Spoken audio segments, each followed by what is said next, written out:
Hi guys, இந்த சேனல்ல full and full option பையிங்கை பற்றி தான் பார்த்துக்கிட்டு இருக்கோம். இந்த சேனல்ல வர வீடியோஸ் எல்லாம் உங்களுக்கு பயனுள்ளதா இருக்கும் அப்படின்னு நீங்க நம்புனீங்க அப்படின்னா பயனுள்ளதா இருக்கும். இல்லை இது நமக்கு பயனளிக்காது அப்படின்னு சொல்லிட்டு நம்புனீங்க அப்படின்னா இந்த சேனல்ல வர வீடியோஸ் உங்களுக்கு பயனளிக்க வாய்ப்பே கிடையாது. பட் நான் பர்சனலாக என்ன ஃபீல் பண்ணுறேன் அப்படின்னா, நீங்கள் ஒரு 1 இயர் 2 இயருக்கு மேலே மார்க்கெட்டில் ஒரு எக்ஸ்பீரியன்ஸ் இருந்தது அப்படின்னா இந்த சேனலில் வர வீடியோஸ் எவ்வளோ ஒர்த்தாக இருக்குது அப்படின்னு சொல்லிட்டு உங்களுக்கு தெரியும் அப்படின்னு சொல்லிட்டு நான் நம்புகிறேன். இன்னைக்கான ட்ரேடுக்குள்ளே போகிறதுக்கு முன்னாடி நான் உங்ககிட்ட ஒரு குட்டி ஸ்டோரி சொல்ல போகிறேன். அதாவது ஒரு ஊரில் பார்த்தீங்க அப்படின்னா ஒரு கோவில் இருக்கு. அந்த கோவில் என்ன ஆயிடுச்சு அப்படின்னா ரொம்ப பழமையானதா ஆயிடுச்சு. அதாவது அதோட பில்டிங் எல்லாம் வீக் ஆக ஆரம்பிச்சிருச்சு. ஸோ அப்போ அந்த கோவில் கமிட்டியில இருக்க மெம்பர்ஸ் எல்லாம் சேர்ந்து ஒரு டிசிஷனை மேக் பண்றாங்க. அதாவது இந்த கோவில் நமக்கு புதுசா ரெடி பண்ணணும் அப்படின்னு சொல்லிட்டு. ஓகே, ரெடி பண்ணணும் அப்படின்னு சொல்லிட்டு அவங்க முடிவு பண்ணிட்டாங்க. முடிவு பண்ணதுக்கு அப்புறம் ஃபண்ட் எல்லாமே கலெக்ட் பண்றாங்க. கலெக்ட் பண்ணதுக்கு அப்புறம் அந்த குழுவுல இருக்க மெம்பர்ஸ் ஒரு சில நிபந்தனைகளை வைக்கிறாங்க. அது என்ன நிபந்தனைகள் அப்படின்னு பார்த்தோம் அப்படின்னா, அந்த கோயிலோட பேஸ்மெண்ட்டை நம்ம இடிக்க கூடாது அப்படிங்கிற நிபந்தனையை வைக்கிறாங்க. தென் என்ன பண்றாங்க அப்படின்னா, அடுத்த ஒரு நிபந்தனையா நம்ம புது கோவிலை கட்டி முடிக்கிற வரைக்கும் இந்த கோவிலை இடிக்க கூடாது அப்படின்னு சொல்லிட்டும் நிபந்தனைகள் வைக்கிறாங்க. ஸோ இப்போ இந்த 2 பாயிண்ட் இருக்கு இல்லையா, இந்த 2 பாயிண்ட் அவங்க எதனால எடுத்திருப்பாங்க அப்படின்னு சொல்லிட்டு ஜஸ்ட் திங்க் பண்ணி பாருங்க. அந்த கோவில் அப்படியே தான் இருக்க போகுது. அதாவது இவங்க வச்சிருக்க நிபந்தனைகளை பேஸ் பண்ணி அந்த கோயில்ல எந்த ஒரு இம்ப்ரூவ்மெண்ட்டுமே நடக்க போறது கிடையாது. இந்த ஸ்டோரியை கேட்கும் பொழுது நம்ம எல்லாருக்குமே என்ன தோணும் அப்படின்னா, இது ஒரு முட்டாள்தனமான நிபந்தனைகள் அப்படின்னு சொல்லிட்டு தோணும். பட் இன்னைக்கு பாத்தீங்க அப்படின்னா, நாமளும் ஒரு சில தவறுகளை இந்த மாதிரி தான் பண்ணிக்கிட்டே இருக்கோம். நீங்க எந்த மாதிரியான தவறுகளை திருத்திக்கணும் அப்படின்னு சொல்லிட்டு நினைக்கிறீங்க அப்படிங்கிறத நீங்களே திருத்திக்கோங்க. ஏன் அப்படின்னா ஒவ்வொருத்தருக்கும் ஒவ்வொரு விதமான பிரச்சனைகள் இருக்கும். ஓகே, நான் எதுக்காக இந்த ஸ்டோரி சொல்றேன் அப்படின்னா, இது நான் ஒரு புக்ல படிச்சேன். ஸோ அவங்க அந்த புக்கை எழுதினவங்க நமக்கு நம்மளோட லைஃப்பை எப்படி மறுபடியும் ரீபில்ட் பண்றது அப்படிங்கிறதுக்காக ஒரு சின்ன எக்ஸாம்பிளோட சொல்லியிருந்தாங்க. இந்த ஸ்டோரி ரொம்ப பெருசு. நான் அதுல இருக்க முக்கியமான பாயிண்ட்ஸை மட்டும் உங்களுக்கு எடுத்து சொல்லியிருக்கேன். ஓகே கைஸ், இப்போ பார்த்தீங்க அப்படின்னா நாளைக்கு சென்செக்ஸ் எக்ஸ்பைரி இருக்கிறதுனால நம்ம சென்செக்ஸ்க்கு தான் ஃபர்ஸ்ட் ப்ரிஃபரன்ஸ் கொடுப்போம். ஆல்ரெடி பார்த்தீங்க அப்படின்னா தர்ஸ்டே அன்னைக்கு மார்க்கெட் க்ளோஸ் ஆனதுக்கப்புறம் நம்மளோட இம்பார்ட்டன்ட் பாயிண்ட்ஸ் எல்லாமே மார்க் பண்ணியிருப்போம். இதை பேஸ் பண்ணி இன்னைக்கு மார்னிங் மண்டே ஓப்பன் ஆனதுக்கப்புறம் நம்ம ட்ரேடை எக்ஸிக்யூட் பண்ணணும். ஓகே, இப்போ இன்னைக்கான ட்ரேடுக்குள்ள போயிடலாம்.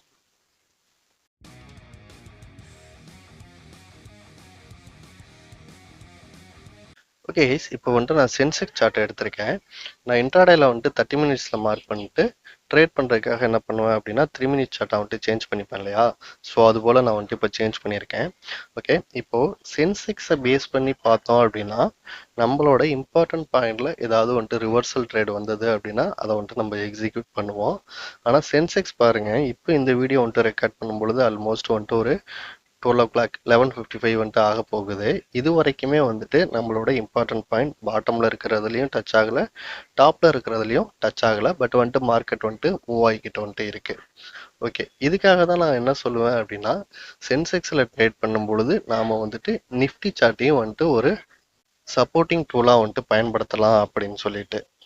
இப்போ நான் என்ன பண்றேன் அப்படின்னா இந்த சார்ட்டை அப்படியே ஸ்ப்ளிட் பண்ணிக்கிறேன். அதாவது ஒரு சைடு சென்செக்ஸ் சார்ட்டும் ஒரு சைடு நிஃப்டி சார்ட்டும் ரன் ஆகிற மாதிரி நான் வச்சுக்கிறேன். வச்சேன் அப்படின்னா இங்க பாருங்க, நிஃப்டி சார்ட்ல ஒரு இம்பார்ட்டன்ட் பாயிண்ட் இருக்கு. அதாவது 24,054 அப்படிங்கிற ரேஞ்சில் இம்பார்ட்டன்ட் பாயிண்ட் இருக்கு. ஓகே, மார்க்கெட் என்ன ஆகுது அப்படின்னா இந்த இம்பார்ட்டன்ட் பாயிண்ட்டை பிரேக் பண்ணிட்டு அப் சைடு க்ளோஸ் ஆகுது. தென் இம்மிடியட்டா டவுன் சைடு க்ளோஸ் ஒரு கேண்டல் வைக்குது. இந்த கேண்டல் பார்த்தோம் அப்படின்னா இந்த 10-9 கேண்டல் ரொம்ப சாலிடான ஒரு செல்லிங் கேண்டல். ஓகே, இப்போ இதை பேஸ் பண்ணி நாம என்ன பண்ணணும் அப்படின்னா சென்செக்ஸ்ல ட்ரேடை எக்ஸிக்யூட் பண்ணணும். ஓகே, இந்த 10-9 அப்படின்ற இடத்துல கேண்டல் முடியும் பொழுது பார்த்தீங்க அப்படின்னா ஆல்மோஸ்ட் 79,200 சம்திங் இருக்கிறதுனால நம்ம என்ன பண்ணலாம் அப்படின்னா 79,200 புட் ஆப்ஷன் சார்ட்டை நம்ம எடுத்துக்கலாம். இங்க பாருங்க, நான் இப்போ வந்துட்டு சென்செக்ஸோட 79,200 புட் ஆப்ஷன் சார்ட்டை வந்துட்டு நான் எடுத்திருக்கேன். இந்த கேண்டல் வந்துட்டு ஸ்பாட் சார்ட்ல நமக்கு என்ட்ரி வந்த கேண்டல். Okay, 10-9 candle. ஸோ நம்ம இதை பேஸ் பண்ணி தான் வந்துட்டு ட்ரேடை வந்துட்டு எக்ஸிக்யூட் பண்ணோம். நம்ம எப்பயும் போல வந்துட்டு டே லோல இருந்து நம்மளோட என்ட்ரி கேண்டலோட ஹையை வந்துட்டு மார்க் பண்ணோம் அப்படின்னா நம்மளோட மிட் பாயிண்ட் வந்துட்டு 302 ரூபாய் 50 பைசா அப்படின்னு சொல்லிட்டு காமிக்குது. இப்போ நம்ம என்ட்ரி எடுக்கிறப்ப என்ன பண்ணுவோம் அப்படின்னா இந்த 302 ரூபாய் 50 பைசாவில் என்ட்ரி எடுத்தோம் அப்படின்னா 25% ஸ்டாப் லாஸ், 50% வந்துட்டு டார்கெட். ஓகே, இங்க பாருங்க இந்த 226 ரூபாய் 80 காசு அப்படிங்கிறது நம்மளோட ஸ்டாப் லாஸ் வந்துட்டு இருக்கு. டே லோ நம்ம என்ட்ரி எடுக்கிற வரைக்கும் பிரிண்ட் ஆனது வந்துட்டு பாத்தீங்க அப்படின்னா 288 ரூபாய். ஓகே, நம்மளோட டே லோவுக்கு கீழே, அதாவது கீழே தான் வந்துட்டு நம்மளோட ஸ்டாப் லாஸ் வந்துட்டு இருக்கு. இந்த 10.51 கேண்டல் வந்துட்டு பாத்தீங்க அப்படின்னா நம்மளோட ஸ்டாப் லாஸை வந்துட்டு ட்ரிகர் பண்ணிடுச்சு. ஓகே, இப்போ இந்த ட்ரேடை பொறுத்த வரைக்கும் பாத்தீங்க அப்படின்னா நீங்க ஆல்மோஸ்ட் ஜஸ்ட் வந்துட்டு நம்மளோட வீடியோஸ் வந்துட்டு பார்த்துட்டே வந்துட்டு நீங்க ட்ரேடை வந்துட்டு எக்ஸிக்யூட் பண்ணிக்கிட்டு இருந்திருப்பீங்க. பட் இந்த ட்ரேட் வந்துட்டு ஏன் வந்துட்டு ஸ்டாப் லாஸ் ட்ரிகர் ஆச்சு? ஓகே, இதுதான் நம்மளோட இம்பார்ட்டன்ட் கொஸ்டின். இந்த ட்ரேடை வந்துட்டு நம்மளால அவாய்ட் பண்ண முடியுமா அப்படின்னா கண்டிப்பா வந்துட்டு அவாய்ட் பண்ண முடியும். நான் இதுக்கப்புறம் சப்ஸ்கிரைபர் அப்படின்னு சொல்றது வந்துட்டு பார்த்தீங்க அப்படின்னா என்னோட டெலகிராம் சப்ஸ்கிரைபரை தான் நான் வந்துட்டு மென்ஷன் பண்ணுறேன். ஸோ அதனால நீங்கள் கன்ஃபியூஸ் வந்துட்டு பண்ணிக்காதீங்க. ஓகே, நான் தெளிவாக வந்துட்டு சொல்லியிருந்தேன் இந்த ட்ரேடு வந்துட்டு ஒரு ப்ராபபிலிட்டியான ட்ரேடு கிடையாது. எதனால இந்த ட்ரேடு வந்துட்டு ப்ராபபிலிட்டியான ட்ரேடு கிடையாது அப்படின்றதும் நம்மளோட டெலிகிராம் சப்ஸ்கிரைபருக்கு ஆல்ரெடி வந்துட்டு தெரிஞ்சிருக்கும். ஓகே, இப்போ நான் இந்த இடத்துல என்ன சொல்ல வரேன் அப்படின்னா ஒரு இடத்துல நம்ம வந்துட்டு மார்க் பண்ணியிருக்கோம் அப்படின்றதுக்காக பிளைண்டா போய் எடுக்கிறத விட நம்மளோட ப்ராபபிலிட்டி ஆஃப் வின்னிங், அதாவது நம்ம எடுக்கிற ட்ரேடை எப்படி வந்துட்டு சக்ஸஸ்ஃபுல்லாக வந்துட்டு மாற்றுறது அப்படிங்கிறது தான் வந்துட்டு திங்க் பண்ணணும். நான் சேம் கான்செப்ட் தான் வந்துட்டு யூஸ் பண்ணுறேன். அதாவது 30 மினிட்ஸில் வந்துட்டு மார்க் பண்ணிக்கிறேன், 3 மினிட்ஸில் அதை பேஸ் பண்ணி வந்துட்டு ட்ரேட் பண்ணுறேன். பட் நான் என்ன எதிர்பார்க்குறேன் அப்படின்னா இன்னும் இம்ப்ரூவ் பண்ணி நம்மளோட ஸ்டாப் லாஸ் ட்ரிகர் ஆகிறது தான் இன்னைக்கு மாதிரி வந்துட்டு இந்த மாதிரி ஸ்டாப் லாஸ் ட்ரிகர் ஆகிற பாயிண்ட்ஸ் எல்லாம் வந்துட்டு ஒரு 3 மந்த் 6 மந்த் பேக் டெஸ்ட் வந்துட்டு பண்ணி பார்த்தோம்னா நமக்கு ஒரு கிளியர் ஐடியா வந்துட்டு கிடைக்கும். ஓகே கைஸ், இதுக்கப்புறம் கொஞ்ச நேரம் வர வீடியோஸ் வந்துட்டு உங்களுக்கு புரியறதுக்கு வந்துட்டு வாய்ப்பு இல்லை.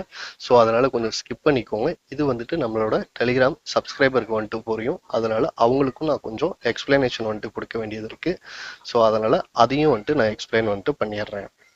ஓகே கைஸ், நான் இன்னைக்கு வந்துட்டு எடுத்துக்கிட்டது வந்துட்டு பார்த்தீங்கன்னா 79,000 கால் ஆப்ஷன் சார்ட்டு. ஓகே, 10:39க்கு உங்களுக்கு ஒரு இன்டிமேஷன் வந்துட்டு வந்திருக்கும். இந்த கேண்டல் வந்துட்டு பார்த்தீங்க அப்படின்னா 10:36 கேண்டல். இந்த கேண்டல் வந்துட்டு முடியும் பொழுது தான் நான் வந்துட்டு இன்டிமேஷன் வந்துட்டு உங்களுக்கு கொடுத்துருப்பேன். ஓகே, என்னோட என்ட்ரி ப்ரைஸ் வந்துட்டு பார்த்தீங்க அப்படின்னா 381 ரூபாய் 60 பைசா. ஓகே, இந்த ட்ரேடர் செட்டப் பொறுத்த வரைக்கும் நம்மளோட க்ளோசிங் ப்ரைஸில் தான் வந்துட்டு என்ட்ரி எடுக்க போகிறேன் நான். அதுக்கு கீழே இருக்கிற ஒரு ரெட் கேண்டலோட லோ தான் வந்துட்டு எனக்கு ஸ்டாப் லாஸாக வந்துட்டு இருக்க போகுது. ஏன் அப்படின்னா நம்ம இதுக்கு முன்னாடி வந்துட்டு ஃபாலோ பண்ணுறதுல பிளைண்டாக வந்துட்டு 25% வந்துட்டு வச்சுருப்போம். அதை பொறுத்த வரைக்கும் வந்துட்டு பார்த்தீங்க அப்படின்னா டே லோவில் வந்துட்டு என்ட்ரி எடுக்கிறதுனால அந்த கிரைட்டீரியா வந்துட்டு வச்சுருக்கோம். ஓகே, ஜஸ்ட் வந்துட்டு நீங்கள் எப்படியெல்லாம் வந்துட்டு என்ட்ரி எடுக்கலாம் அப்படிங்கிறதுக்கு மட்டும் இந்த இடத்துல வந்துட்டு திங்க் பண்ணுங்க.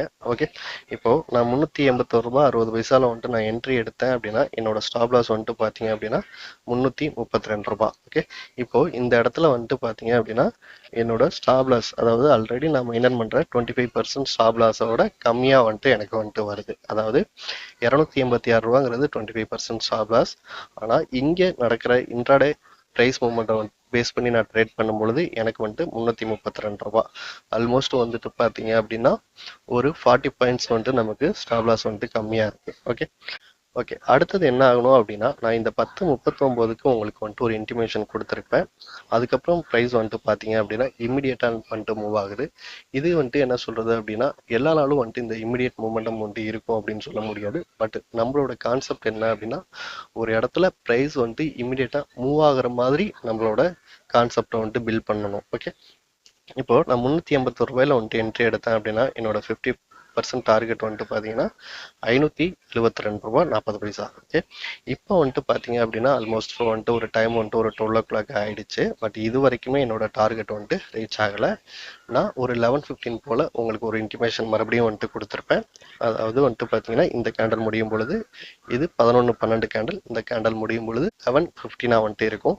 இந்த கேண்டலோட க்ளோஸ் ப்ரைஸ் வந்துட்டு பாருங்க 507 ரூபாய் 20 பைசா அப்படின்னு காமிக்கிறது. என்னோட 5% பொசிஷனை வந்துட்டு 507 ரூபா அப்படிங்கிற ப்ரைஸில் வந்துட்டு நான் க்ளோஸ் பண்ணிட்டேன். எதனால் அப்படின்னா எனக்கு வந்துட்டு 11:15க்கு மேலே ட்ரேட் பண்ணணும் அப்படின்ற எந்த ஒரு ஐடியாவுமே கிடையாது. தென் நான் வந்துட்டு ப்ராக்கெட் ஆர்டர் வந்துட்டு யூஸ் பண்ணுறேன் இல்லையா. ஸோ இப்போ என்னோட ஸ்டாப் லாஸ் வந்துட்டு இந்த இடத்துல இருக்குது, 332 ரூபாயில் இருக்குது. நான் ஒரு 2 ரூபீஸ் கீழே 330 ரூபா அப்படின்ற மாதிரி வந்துட்டு ஃபிக்ஸ் பண்ணியிருக்கேன். தென் என்னோட டார்கெட் வந்துட்டு பார்த்தீங்கன்னா 572. ஓகே, இது அப்படியே வந்துட்டு இருக்கு. இப்போ வந்துட்டு 12 o'clock ஆகுது. ஒன்ஸ் வந்துட்டு இந்த டார்கெட் வந்துட்டு ரீச் ஆச்சு அப்படின்னா என்னோட பொசிஷன் ஃபுல்லாக வந்துட்டு இந்த இடத்துல கட் ஆகிடும். இப்போ நான் வந்துட்டு ஒரு புல்லிஷ் வியூவில் வந்துட்டு இருக்கேன். என்னோட டார்கெட் வந்துட்டு ரீச் ஆகிறதுக்கு இன்னும் கொஞ்சம் பாயிண்ட்ஸ் வந்துட்டு மூவ் ஆகணும். அதாவது ஒரு 50 பாயிண்ட்ஸ் வந்துட்டு ஆப்ஷனில் வந்துட்டு மூவ் ஆகணும். இப்போ வந்துட்டு பார்த்தீங்க அப்படின்னா டைம் வந்துட்டு ஒரு 12 o'clock ஆகிட்டு இருக்கு இல்லையா. நான் மறுபடியும் வந்துட்டு ஒரு 1:15க்கு மேலே இங்கே பாருங்க, நிஃப்டி சார்ட்டை பொறுத்த வரைக்கும் நம்மளோட இம்பார்ட்டன்ட் பாயிண்ட் எல்லாமே வந்துட்டு மேலே இருக்கு. ஆல்மோஸ்ட் வந்துட்டு பார்த்தீங்க அப்படின்னா இன்னொரு 200 பாயிண்ட் வந்துட்டு கேப் இருக்கு. ஓகே, ஆனால் சென்செக்ஸில் பாருங்க, நம்மளோட இம்பார்ட்டன்ட் பாயிண்ட் இந்த இடத்துலயே வந்துட்டு நியரஸ்டாக வந்துட்டு இருக்கு. ஒரு 115க்கு மேலே நமக்கு ஏதாவது வந்துட்டு ஒரு நல்ல ஒரு ட்ரேட் ஆப்பர்ச்சுனிட்டி நம்மளோட எல்லா கிரைட்டீரியாவும் மேட்ச் ஆச்சு அப்படின்னா ஒரு ட்ரேடை வந்துட்டு எக்ஸிக்யூட் பண்ணலாம் அப்படின்னு சொல்லிட்டு இருக்கேன். என்ன ஒரே ஒரு இஷ்யூஸ் வந்துட்டு இருக்கு அப்படின்னா, சப்போஸ் இந்த இடத்துலயே வந்துட்டு ஒரு 115 போல எனக்கு ஒரு ரிவர்சல் பாயிண்ட் வந்துட்டு கிடைச்சது அப்படின்னா இங்கே இருக்கிற என்னோட பொசிஷனை வந்துட்டு நான் கட் பண்ணணும். பட் என்னோட பாயிண்ட் ஆஃப் வியூவில் நான் என்ன எதிர்பார்க்குறேன் அப்படின்னா, கண்டிப்பாக வந்துட்டு இந்த 572 அப்படிங்கிறது ரீச் ஆகும் அப்படின்ற ஒரு மென்டாலிட்டியில் தான் நான் இது வரைக்கும் அந்த பொசிஷனை வந்துட்டு ஹோல்ட் பண்ணிக்கிட்டு இருக்கேன். ஓகே, ஆஃப்டர் 115 என்ன ஆகுது அப்படின்னு சொல்லிட்டு பார்க்கலாம். ஓகே கைஸ், இப்போ வந்துட்டு பார்த்தோம் அப்படின்னா டைம் வந்துட்டு ஒரு 12:45 வந்துட்டு ஆகுது. என்னோட டார்கெட் வந்துட்டு ரீச் ஆகிடுச்சு. நான் வந்துட்டு இப்போ ஒரு ட்ரேடை வந்துட்டு டோட்டலாக வந்துட்டு க்ளோஸ் பண்ணிட்டேன். ஓகே, இப்போ எனக்கு வந்துட்டு ஒரு ஸ்மால் ப்ராஃபிட், அதாவது வந்துட்டு பார்த்தீங்க அப்படின்னா நான் ஒரு ட்ரேடை எக்ஸிக்யூட் பண்ணும்பொழுது 25% ஸ்டாப் லாஸ். பட் இந்த ட்ரேடை பொறுத்த வரைக்கும் எனக்கு 25% ஸ்டாப் லாஸ் வந்துட்டு வராது இல்லையா. டோட்டலாக பார்த்தோம் அப்படின்னா நம்ம வந்துட்டு இன்னைக்கு ஒரு ப்ராஃபிட்டில் வந்துட்டு ட்ரேடை வந்துட்டு க்ளோஸ் பண்ணியாச்சு. பட் இங்கே என்ன இன்னொரு விஷயம் அப்படின்னா, இங்கே பாருங்க, நமக்கு இப்போ இந்த இடத்துல ரிவர்சல் ஆகும் அப்படின்னு சொல்லிட்டு பார்த்தோம், ஆகலை. பட் இந்த இடத்துல ரிவர்சல் ஆகும் அப்படின்னு சொல்லிட்டு பார்த்தோம், ஆகலை. பட் இதுக்கப்புறம் வந்துட்டு பாயிண்ட்ஸ் வந்துட்டு பார்த்தீங்க அப்படின்னா ரொம்ப வந்துட்டு அப்சைடு வந்துட்டு இருக்கு. மார்க்கெட் வந்துட்டு இன்னைக்கு ஒன் சைட் மூமெண்டம் வந்துட்டு கொடுக்கறதுக்கு வாய்ப்புகள் இருக்கு அப்படின்ற மாதிரி நான் வந்துட்டு திங்க் பண்றேன். அதாவது என்னோட பொசிஷன்ஸ் எல்லாமே வந்துட்டு நான் க்ளோஸ் பண்ணிட்டேன். இதுக்கப்புறம் நான் எந்த ஒரு ஆப்பர்ச்சுனிட்டியும் வந்துட்டு மார்க்கெட்ல வந்துட்டு எதிர்பார்க்க போறது கிடையாது. இங்க பாருங்க, நிஃப்டியை பொறுத்த வரைக்கும் பார்த்தீங்க அப்படின்னா இன்னும் ஒரு ஆல்மோஸ்ட் வந்துட்டு ஒரு 100 பாயிண்ட்ஸ்க்கு மேலே வந்துட்டு மூவ் ஆகணும். சப்போஸ் வந்துட்டு இந்த 100 பாயிண்ட்ஸ்க்கு மேலே மூவ் ஆகிட்டு நம்ம ஆல்ரெடி வந்துட்டு ஒரு ப்ராஃபிட் வந்துட்டு புக் பண்ணியிருக்கோம் இல்லையா. ஸோ மறுபடியும் நம்ம எந்த ஒரு ட்ரேடை வந்துட்டு எக்ஸிக்யூட் பண்ணாலும் அதில் சம்திங் வந்துட்டு ரிஸ்க் வந்துட்டு எடுக்க தான் போகிறோம். ஸோ அதனால இன்னைக்கான ட்ரேடை வந்துட்டு இதோட க்ளோஸ் பண்ணிக்கலாம். ஒன்ஸ் வந்துட்டு மார்க்கெட் வந்துட்டு க்ளோஸ் ஆகட்டும், நாளைக்கான இம்பார்ட்டன்ட் பாயிண்ட்ஸை வந்துட்டு மார்க் பண்ணிக்கலாம். ஓகே கைஸ், இப்போ வந்துட்டு பார்த்தோம் அப்படின்னா மார்க்கெட் க்ளோஸ் ஆகிடுச்சு. நமக்கு இன்னைக்கு வந்துட்டு நம்மளோட இம்பார்ட்டன்ட் பாயிண்ட் வந்துட்டு ட்ரிகர் ஆகிருக்கு இல்லையா. ஸோ அது எல்லாமே நம்ம டெலிட் பண்ணிக்கலாம். டெலிட் பண்ணிவிட்டு ஃப்ரெஷ்ஷாக வந்துட்டு மார்க் பண்ணிக்கலாம். சென்செக்ஸ்லேயும் அதே போல் 2 பாயிண்ட்ஸ் மட்டும் இருக்குது, அதை நான் வந்துட்டு டெலிட் பண்ணிக்கிறேன். ஓகே, இப்போ வந்துட்டு பார்த்தீங்க அப்படின்னா எல்லாமே டெலிட் பண்ணியாச்சு. இப்போது நம்ம பார்த்த உடனே எதெல்லாம் நமக்கு வந்துட்டு பையிங் கேண்டலாக தெரியுதோ அதை வந்துட்டு மார்க் பண்ணிக்கிறோம். சப்போஸ் நமக்கு வந்துட்டு ஏதாவது சந்தேகம் இருந்தது அப்படின்னா பாட்டம் வீக்கில் வந்துட்டு எவ்வளோ பாயிண்ட்ஸ் இருக்குது, டாப் வீக்கில் வந்துட்டு எவ்வளோ பாயிண்ட்ஸ் இருக்குது அப்படின்னு மெஷர் பண்ணிவிட்டு அதுக்கப்புறம் நம்ம வந்துட்டு மார்க் பண்ணிக்கலாம்.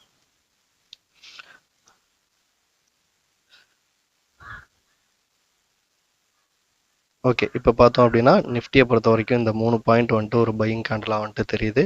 இது கூட வந்துட்டு ஒரு பையிங் கேண்டலாக வந்துட்டு தெரியுது. இந்த கேண்டலை பொறுத்த வரைக்கும் ஒரு பையிங் கேண்டலா அப்படின்னு பார்த்தோம் அப்படின்னா ஆமாம், அதுவுமே வந்துட்டு ஒரு பையிங் கேண்டல் தான். ஸோ அதையும் வந்துட்டு மார்க் பண்ணிக்கலாம். இந்த ப்ரைஸ் வந்துட்டு ட்ரிகர் ஆகிருக்கான்னு பார்த்துக்கலாம். இதோட லோ வந்துட்டு பார்த்தோன்னா 106 ரூபா 50 பைசா, இது 106 ரூபாய் 25 பைசா இருக்கட்டும். இது எல்லாமே வந்துட்டு பார்த்தீங்க அப்படின்னா நம்ம வச்சிருக்க ஃபில்டரில் வந்துட்டு ஃபில்டர் ஆகி வெளியே வந்துடும். ஓகே, இப்போ அடுத்தது செல்லிங் பாயிண்ட் வந்துட்டு பார்த்தோம் அப்படின்னா நிஃப்டியை பொறுத்த வரைக்கும் இந்த கேண்டல் வந்துட்டு ஒரு செல்லிங் கேண்டலாக வந்துட்டு தெரியுது. இந்த கேண்டல் வந்துட்டு ஒரு பெரிய கேண்டலாக இருக்குது. இதை பார்த்தோம் அப்படின்னாலும் இதுவும் வந்துட்டு ஒரு செல்லிங் கேண்டல் மாதிரி தான் இருக்குது. இருந்தாலும் டவுட்டாக இருக்கு இல்லையா, அதனால் நான் என்ன பண்ணுறேன் அப்படின்னா இந்த பாட்டம் வீக்லேருந்து இதை வந்துட்டு மார்க் பண்ணேன் அப்படின்னா 3.7 ருபீஸ் வந்துட்டு இருக்குது. அதே போல் டாப்ல இருந்து நான் மார்க் பண்ணேன் அப்படின்னா 3.4 இருக்கு. ஓகே, இப்போ வந்துட்டு பார்த்தீங்கன்னா இது ஒரு சாலிடான செல்லிங் கேண்டல் கிடையாது, அதனால அப்படியே விட்டுடலாம். அப்படியே வந்துட்டு நம்ம சென்செக்ஸ்க்கு வந்தோம் அப்படின்னா இங்கே பாருங்க, இது ஒரு செல்லிங் கேண்டல். இப்போ நிஃப்டியில் நமக்கு இந்த கேண்டில் வந்துட்டு டவுட்டாக இருந்தது இல்லையா? ஆனால் சென்செக்ஸில் பாருங்கள் இது கிளியராக தெரியுது, இது ஒரு செல்லிங் கேண்டில். ஓகே, நீங்கள் வந்துட்டு மெஷர் பண்ணி பார்த்துக்கோங்க, இது கண்டிப்பாக வந்துட்டு ஒரு செல்லிங் கேண்டில். தென் வந்துட்டு இந்த கேண்டில் வந்துட்டு ஒரு செல்லிங் கேண்டில். ஓகே, இப்போது சென்செக்ஸில் பார்த்தீங்க அப்படின்னா 2 பையிங் பாயிண்ட் இருக்குது, 3 செல்லிங் பாயிண்ட் இருக்குது. இதே நிஃப்டி எடுத்துக்கிட்டோம் அப்படின்னா 5 பையிங் பாயிண்ட் இருக்கு, ஒரு செல்லிங் பாயிண்ட் வந்துட்டு இருக்கு. ஓகே, இதுக்காக தான் 2 சார்ட்டும் வந்துட்டு நம்ம பேரலா வந்துட்டு வாட்ச் பண்ணணும் அப்படின்னு சொல்றது. இந்த லாஸ்ட் 15 மினிட்ஸோட ஹைலோ வந்துட்டு நம்ம பிளாக் கலர் லைன்ல மார்க் பண்ணிக்கலாம். சென்செக்ஸும் நிஃப்டியும் நமக்கு வந்துட்டு ஒரே மாதிரி மூமெண்டம் வந்துட்டு ஆகிறத பார்த்துருக்கலாம், ஆனால் கேண்டில் பிரிண்ட் ஆகிறது மட்டும் டிஃப்ரெண்ட்டாக இருக்கும். ஓகே, இது உங்களுக்கு எக்ஸ்பீரியன்ஸில் தான் வந்துட்டு தெரியும். ஓகே, இங்கே பாருங்கள், இதுலேயே வந்துட்டு எனக்கு இவ்வளோ இம்பார்ட்டன்ட் பாயிண்ட்ஸ் இருக்குது. நிஃப்டிலையும் வந்துட்டு டாப் சைடும் பாட்டம் சைடும் இவ்வளோ இம்பார்ட்டன்ட் பாயிண்ட்ஸ் வந்துட்டு இருக்குது. இந்த சேனலில் வந்துட்டு நீங்கள் ஃபஸ்ட் டைம் வந்துட்டு பார்த்தீங்க அப்படின்னா எப்படி மார்க் பண்ணுறது அப்படின்னு சொல்லிட்டு நம்ம ஆல்மோஸ்ட் வந்துட்டு ஒரு 100 வீடியோஸ்க்கு மேலே போட்டிருக்கோம். சிம்பிள் தான். ஒரு பையிங் கேண்டில் வந்துட்டு மார்க் பண்ணுறோம் அப்படின்னா பாட்டமில் வந்துட்டு விக்கு கூட இருக்கணும், டாப்பில் வந்துட்டு விக்கு கம்மியாக இருக்கணும். அதை வந்துட்டு 30 மினிட்ஸில் மார்க் பண்ணிக்கிறோம். அதே போல் செல்லிங் கேண்டில் வந்துட்டு மார்க் பண்ணுறோம் அப்படின்னா டாப்பில் வந்துட்டு விக்கு கூட இருக்கணும், பாட்டமில் விக்கு கம்மியாக இருக்கணும். இவ்வளோதான் சிம்பிளாக வந்துட்டு நம்ம மார்க் பண்ணிவிட்டு இன்ட்ராடேல 3 மினிட்ஸ் சார்ட்டை வந்துட்டு யூஸ் பண்ணி ட்ரேட் வந்துட்டு பண்ண போகிறோம். ஓகே, அவ்வளோதான் இந்த வீடியோ. தேங்க்ஸ் ஃபார் வாட்சிங்.